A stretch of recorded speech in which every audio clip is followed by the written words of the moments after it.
Hello everyone, it's Johnny 𝐒𝐻𝐿, and today I'm going to be listening to the brand new album from Steve Hackett called Surrender of Silence. Steve Hackett was lead guitarist for my favorite band, Genesis, from 1971 through to 1977, during which time he contributed his guitar playing and songwriting to some of the best albums of all time. His best playing arguably shows up in Selling England by the Pound, on songs like Dancing with the Moonlit Night and Firth of Fifth, but I would say his greatest songwriting shows up on his last album with the band, Wind and Wuthering. Blood on the Rooftops is a masterpiece. Steve's solo career took off while he was still a member of Genesis in 1975 with the album Voyage of the Acolyte, which in my opinion still remains his best work to date. Since leaving Genesis, he's continued to release solo album after solo album, mostly in the prog rock format, but sometimes crossing into classical music, pop, blues.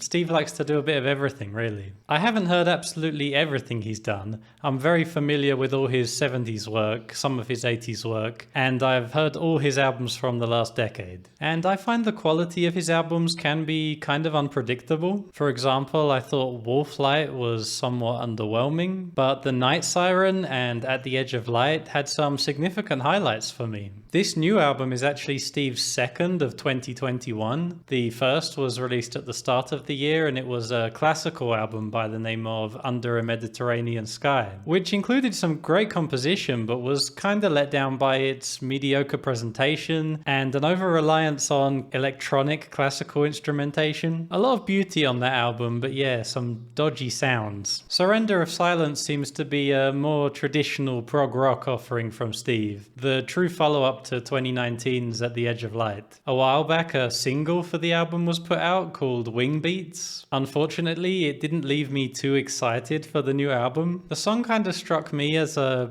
dodgy African pastiche, in the vein of misguided 80s world music, but it was the music video that was truly horrific, a kind of green screen baked mess. But you know, pretty much every album I've heard from Steve in the last decade has had its duds, but then usually has some gold to discover within. So let's see what we can find in this new collection. If you enjoy the video, please click the like button for me, and let's get into this. Track 1 is the introduction track. It's called the Obliterati.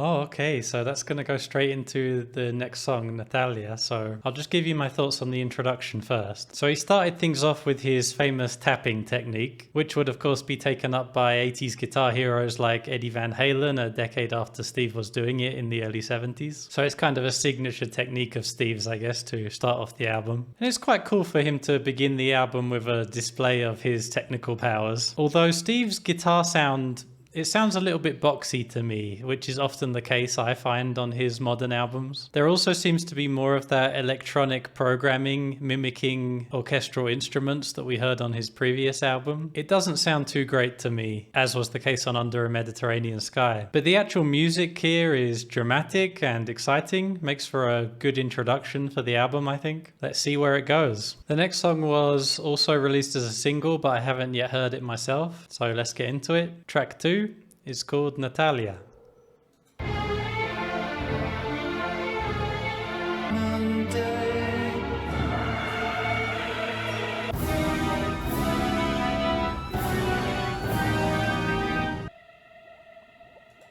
It seems all the songs on this album are going to blend into each other. The intro of this song, which appeared throughout as well, it sounded just like Prokofiev's Dance of the Nights, didn't it? Almost identical, I thought, which is quite funny. And I'm sure there was even a bit of Nutcracker in there at one point.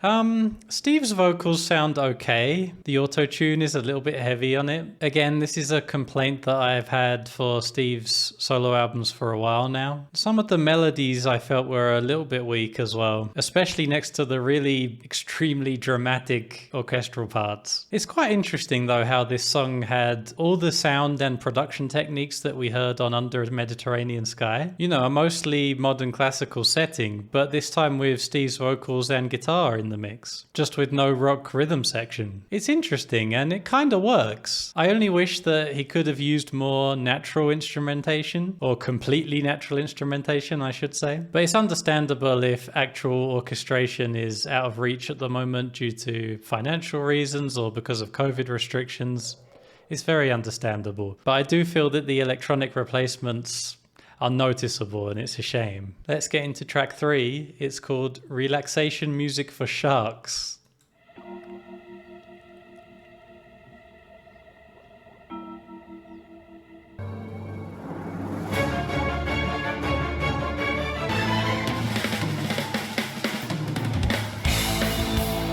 Okay, so that was a bit different, wasn't it? I rather liked the aquatic ambience of the intro and outro of this song. Once the dramatic strings came in partway through, I was a little bit disappointed because it just started to feel like more of the same. But then all of a sudden the drums came in, so there were quite a few unexpected twists and turns in this track, which I did like. Steve unleashed a metallic guitar solo that was good fun. I don't know if it's a particularly memorable track, but it was enjoyable. The next song was the single, the one I've already heard. Let's see if I can enjoy it better disconnected from its music video. It's track 4 and it's called Wingbeats.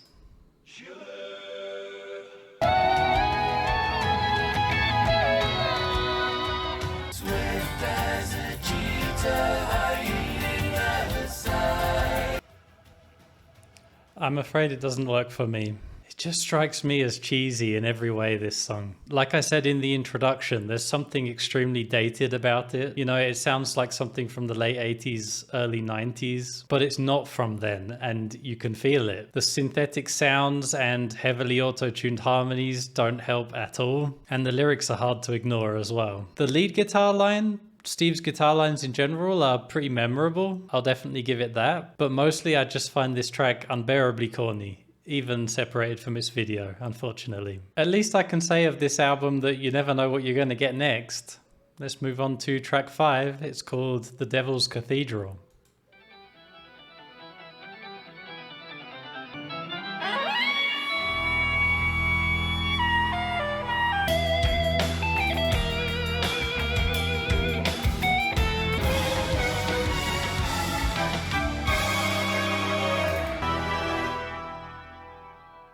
Alright, so it's a lot of menacing church organ in that track, and with some jazz saxophone on top at the start. Why not? No, I did actually quite enjoy that combination. It was quite unique. Unfortunately, after the intro, the organ did descend into some rather discordant, weird moments that didn't quite work for me. And it didn't help that the actual sound of the organ is not too great. But once the whole band came in, some good stuff did start to happen. Nad Sylvan's vocals can be a bit hit or miss, but I thought they were pretty effective here. And Steve's lead guitar lines were again very memorable. Yet again, they were probably the best thing about this track. And I liked some of the huge orchestrally backed instrumental parts, sounding like the final boss of a Final Fantasy game at times, which I'm always on board for. Overall, this is one of the better tracks so far, I think. I did enjoy its pretty dark, menacing atmosphere. On to track 6, it's called Held in the Shadows.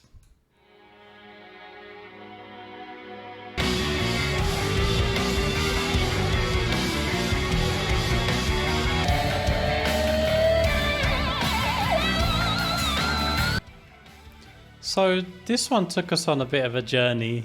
Some good things and some not so good things happened. So in the intro we had some Stairway to Heaven sounding acoustic guitar lines, which created a pretty nice atmosphere, I thought. I was wondering where he would go with it. Of course, it being Steve Hackett, he took it to all kinds of unexpected places, which is cool. But the vocals that came in, sung by Steve, sounded pretty generic to me, and the chorus was absolute sleaze rock. I didn't like it at all. The dark instrumental parts that followed were pretty cool though. Some really tasteful lead guitar parts from Steve, before he later let loose a bit more, and some more really flashy drumming from Craig Blundell again, this time reinforced by some really cool bass playing by Steve's touring bassist Jonas Reingold. Overall, I think only really the vocals let this song down for me. I didn't like the lead vocals towards the beginning, and the layers of auto-tuned harmonies again didn't work for me towards the end. Shame, but there was a lot to like in this one. Next song is track 7, and it's called Shanghai to Samarkand.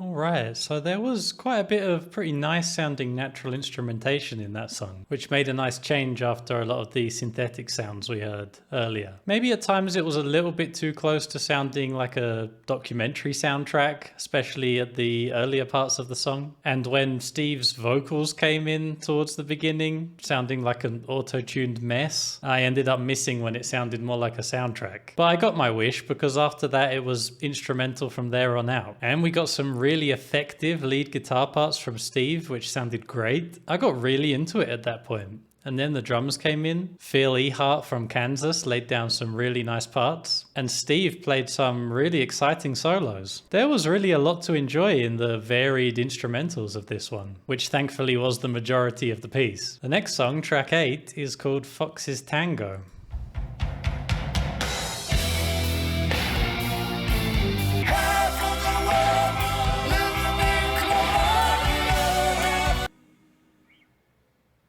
Okay, so Steve has done quite a few of these kind of tracks before. That kind of plodding, heavy metal-ish kind of vibe. There were plenty of tracks like this on Beyond the Shrouded Horizon, for example. And I have to say, I'm not really a fan of the style. He's already done a little bit of it on this album so far, but I think this is the first time it's totally dominated a track. It just comes off a little bit silly to me, I guess. I feel that Steve is somehow above this. At least we get to hear him rip some sweet guitar lines. Pretty much any time Steve is playing the lead guitar, I'm into it. But overall, this song is all generic chords and cheesy vocals. It doesn't work for me.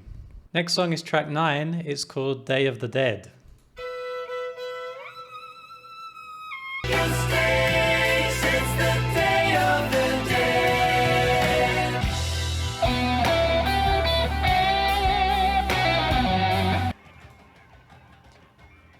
Okay, so this started out, unfortunately, as another plodding song, as I described on the last one. This time really not helped by some really hard to enjoy zombie-based lyrics.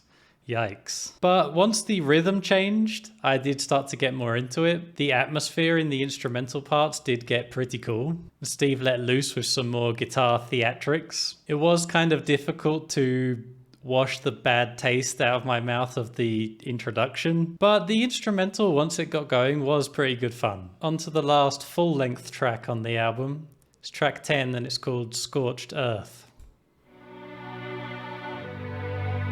Scorched earth, forest, turning to sand.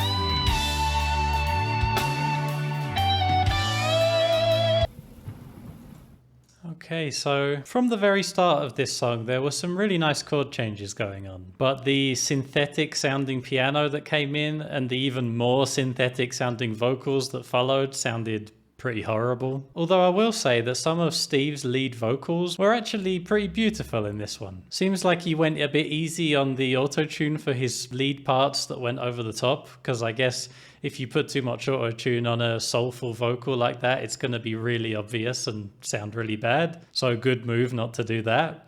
Unfortunately, the harmonies still were way too obnoxious and covered in auto-tune. But there were some great instrumental parts in this song once again. Some beautiful and tasteful lead guitar from Steve. And the song ended well in that way too, with a soaring guitar solo. Steve doing what he does best, which we all want to hear. So that just leaves us with the last track, which seems to be an outro of sorts.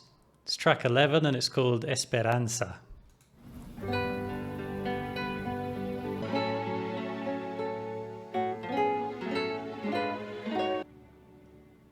Oh, Wow, that was a pretty nice outro. Yeah, I did enjoy that. Steve's acoustic guitar sounded really nice and the natural strings worked pretty well. It was a pretty satisfying way to close the album with everything just sounding really beautiful and natural. And there were a couple of really nice lines that Steve put in there on the acoustic guitar. So yeah, really nice way to end a otherwise kind of inconsistent album. As you could probably tell from the way I started this video, I was a little bit nervous going into this album. Genesis are my favorite band, and Steve Hackett has written and played on some of my favorite music of all time. I have so much respect for the guy, but I have to be honest when I say that his recent solo albums, although often hitting on some fantastic magic moments, often tend to come with some sounds and ideas, some approaches that really don't work for me. I know that it's always going to be hit or miss for me with Steve, and that's okay. I'm willing to listen to it because I love so much of what he's done, and he does still continue to do things that I really enjoy. And I don't want to miss out on any of the gold I find within his albums. Unfortunately, I do feel that this is one of his less consistent albums in recent years. As I said, I did rather enjoy At the Edge of Light and its predecessor. Even though they had some dodgy moments, I do feel that they were strong overall, but I feel there were a few too many missteps on this album. Thankfully, Wingbeats was the low point of the album for me. I was a little nervous going into it that it was going to be representative of the album to a point where I would find most of it unbearable. But although there were moments in a couple of the other songs that crossed the line for me, pretty much every other song had at least something for me to get out of it, especially Steve's lead guitar lines, which are sounding as fantastic as ever, even if at times he does step over the mark into showing off a little bit. I do still think that his strength is in the more atmospheric and emotional parts. Something else that really doesn't work for me in this album that has also popped up in his work before is that kind of touristic nature of incorporating music from around the world. I'm all for putting music from around the world into your music. It can often be a really great way to inject something intriguing into your composition, but I just think that Steve is sometimes a little bit too heavy-handed with it. But there were moments on this album where it did work, especially where there were players of the traditional instruments played in the music he's trying to incorporate. So something like Shanghai to Samarkand could have come off kind of fully soundtracky or just taking an example of another culture's music and putting it in,